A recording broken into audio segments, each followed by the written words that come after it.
Baik, bismillahirrahmanirrahim. Assalamualaikum warahmatullahi wabarakatuh. Pada kesempatan kali ini, kelompok kami akan mempresentasikan kerja kami, yaitu tentang materi Breadth First Search atau disingkat dengan BFS. Tugas ini digunakan untuk memenuhi penugasan mata kuliah analisis algoritma.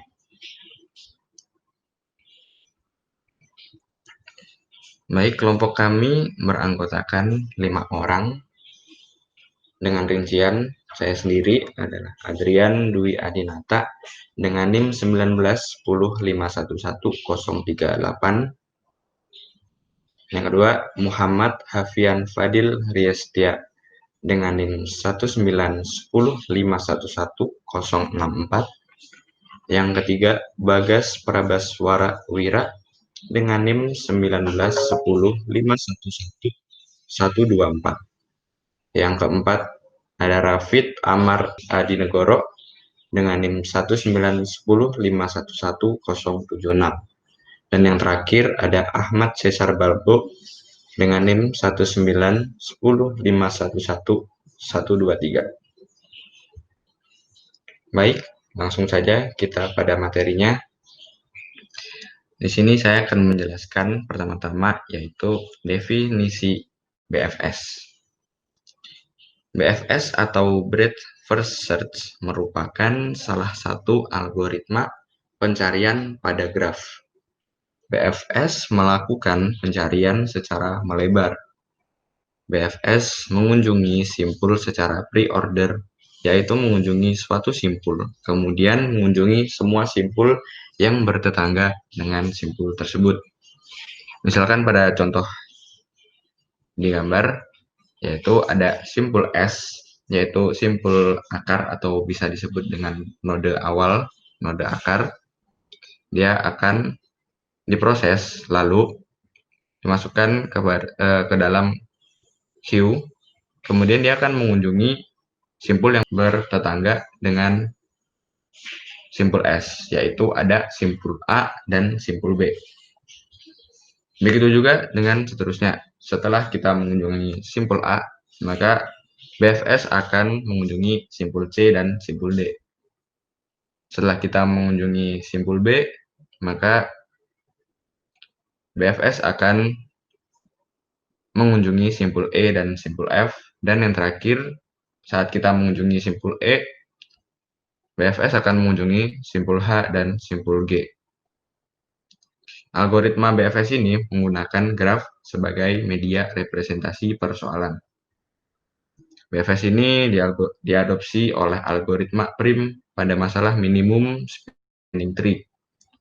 Dan BFS diadopsi oleh algoritma Dijkstra pada masalah lintasan terpendek single source. Dan yang selanjutnya, syarat atau cara kerja BFS akan dilanjutkan oleh rekan saya. Nama saya Bagas Prabaswara. Saya akan menjelaskan syarat atau cara kerja dari BFS. Dalam algoritma BFS, node anak yang telah dikunjungi disimpan dalam suatu antrian.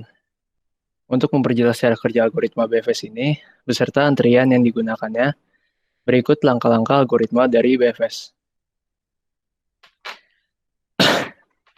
Jadi yang pertama, kita akan masukkan node akar ke dalam antrian. Pada gambar di samping, di soal ini, kita anggap 0 itu merupakan node dari akar dari graf ini. Kita masuk ke dalam antrian, 0 dalam queue, kemudian langkah selanjutnya ambil node dari awal antrian, kemudian cek apakah node tersebut memiliki tetangga, kemudian dimasukkan node tetangga ke dalam antrian. Pertama kita masukkan node 0 ke dalam hasil BFS, kemudian kita cek apakah 0 memiliki tetangga, ternyata 0 itu memiliki tetangga node 1 dan node 2. Jika node merupakan solusi, pencarian selesai dan mengembalikan hasilnya. Tapi di soal ini kita anggap node 5 itu merupakan node solusi, maka selanjutnya, jika node bukan solusi, masukkan seluruh simpul yang bertetangga dengan simpul tersebut ke dalam antrian. Berarti kita setelah memasukkan 1 dan 2 ke dalam hasil BFS dari antrian, kita cek node tetangga dari 1 dan 2. 1 memiliki node tetangga 2 dan 3, sedangkan 2 memiliki node tetangga 3 saja. Kita masukkan 3 ke dalam antrian. Oh, tadi kan 1 punya node tetangga 2, tapi karena dia sudah ada di dalam hasil BFS, maka tidak perlu kita masukkan lagi, maka kita masukkan 3 saja. Kemudian 3 memiliki tetangga dengan node 4, dan node 4 memiliki tetangga 0, 1, dan 5. Kayak tadi juga, karena 0 dan 1 sudah ada pada hasil BFS, maka kita masukkan 5 saja ke dalam antrian. Kemudian karena dia merupakan hasil solusi, maka pencarian selesai dan mengembalikan hasilnya. Jadi hasilnya itu 0, 1, 2, 3, 4, 5.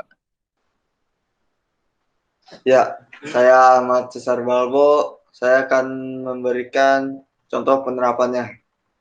Untuk studi kasus kali ini, pada suatu hari ada seorang petani yang mempunyai seekor kambing dan serigala. Pada saat itu, petani tersebut saja panen sayuran. Karena petani tersebut membutuhkan uang, maka petani tersebut hendak menjual kambing, serigala, dan sayurannya ke pasar Johar. Untuk sampai ke pasar Johar, maka dia harus menyeberangi sebuah sungai. Permasalahan yang ada pada studi kasus di atas adalah di sungai itu hanya tersedia satu perahu saja yang hanya bisa memuat petani dan satu penumpang lainnya, antara kambing, serigala, atau sayuran. Jika petani tersebut meninggalkan sayuran, maka sayuran tersebut akan dimakan oleh kambing. Dan jika kambing ditinggal, maka dimakan oleh serigala. Untuk deskripsinya adalah P sebagai petani, SC sebagai sayur, K sebagai kambing, dan SG sebagai serigala.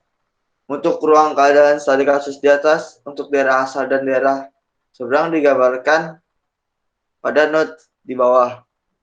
Keadaan awalnya adalah daerah asal terdapat P, SC, K, dan SG. Dan untuk daerah seberang adalah 0, 0, 0, dan 0. Tujuannya yang untuk dicapai adalah daerah asal 0, 0, 0, dan 0. Untuk daerah seberang adalah P, SC, K, dan SG.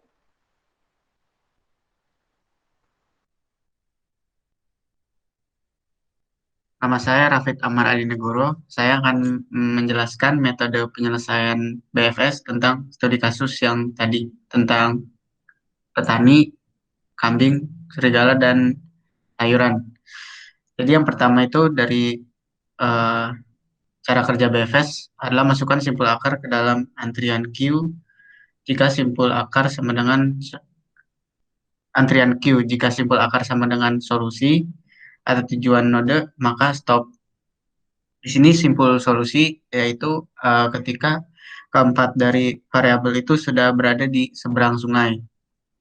Ini ada node-node untuk kemungkinan dari keempat variabel tersebut. Maka BFS akan mencari solusinya.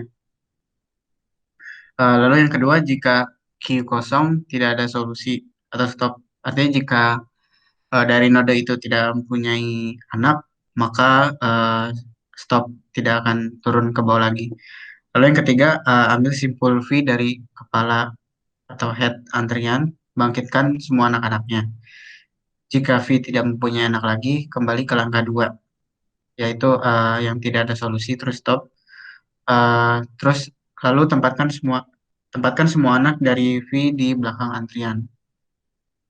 Yang keempat, jika suatu simpul anak dari V adalah simpul solusi, maka solusi telah ditemukan. Kalau tidak, kembali ke langkah 2.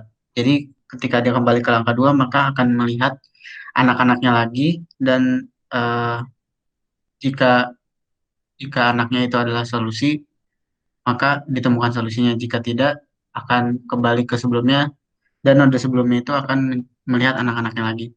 Jadi misalnya ini dari node pertama, dia melihat anaknya ada yang node 2 ini petani dan kambing menyeberang. Terus node 3 adalah ketika petani kembali lagi dengan perahunya. Terus dari node 3 ini melihat anaknya ada node 4 dan node 5. Dari node 4 ini dilihat anak-anaknya ada yang node 6 dan node 7. Lalu node 6 ini tidak memiliki anak, maka stop. Lalu di node 7 ini memiliki anak, yaitu node 10 dan node 11. Yang node 5 memiliki anak, node 8 dan 9. Yang node 8 ini tidak memiliki anak, dan node 9 mempunyai anak, node 12. Tapi 12 tidak mempunyai anak, jadi stop. Lalu yang dari node 7 ini memiliki anak, node 10 dan node 11. Node 10 tidak memiliki anak, maka dilihat node 11 anaknya ada node 13 dan node 14. Eh, dari sini dari node 7 ini ada serigala sudah di seberang ke kiri, dan di kanan ada petani, kambing, dan sayuran. Di node 10 ini tidak memiliki anak lagi karena kalau di sini petani dan kambing menyeberang, lalu petani kembali lagi mengambil sayur, maka kambing dan serigala ditinggal berdua, tidak bisa, eh, karena nanti kambingnya dimakan serigala. Jadi solusi ini tidak memiliki anak. Lalu di node 11 ini ada dari node 7 ini petani dan sayuran menyeberang, lalu petani kembali, dan maka di sebelah yang sudah menyeberang ada serigala dan sayuran, dan di sebelah kanan ada petani dan kambing. Lalu di sini petani dan kambing tinggal menyeberang dua ke seberang sungai. Maka node 14 sudah ditemukan. Solusi yang dicari, simpel solusinya yaitu keempat dari variabel ini sudah berada di seberang sungai. Saya Muhammad Hafian Fadil Lestia. Saya akan membahas analisis kompleksitas BFS. Ini adalah pseudocode dari BFS. Dapat dibaca dalam pseudocode ini, prosedur BFS groot is let key be QE label root as discovered. Berarti dia akan mencari anak-anak node-node itu, dan while key is not empty, v key di QE. If v is the goal, then return v. Berarti jika dia menemukan goal atau solusinya, berarti dia akan berhenti melakukan prosesnya lagi. Dan jika tidak, dia akan mengulang lagi dari awal. Berarti dari pseudocode di atas itu dapat terbukti bahwa kompleksitas dalam BFS dapat dinyatakan sebagai O, V plus E, di mana V sebagai vertex dan E sebagai edge.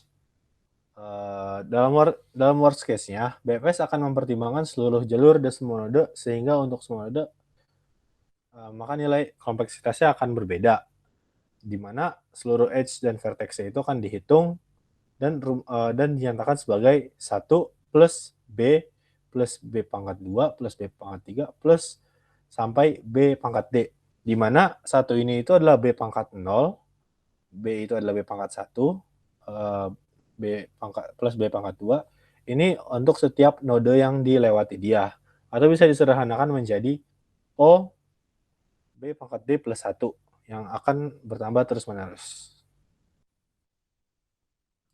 Sekian presentasi dari kami. Jika ada kata-kata yang salah, mohon dimaafkan. Wassalamualaikum warahmatullahi wabarakatuh.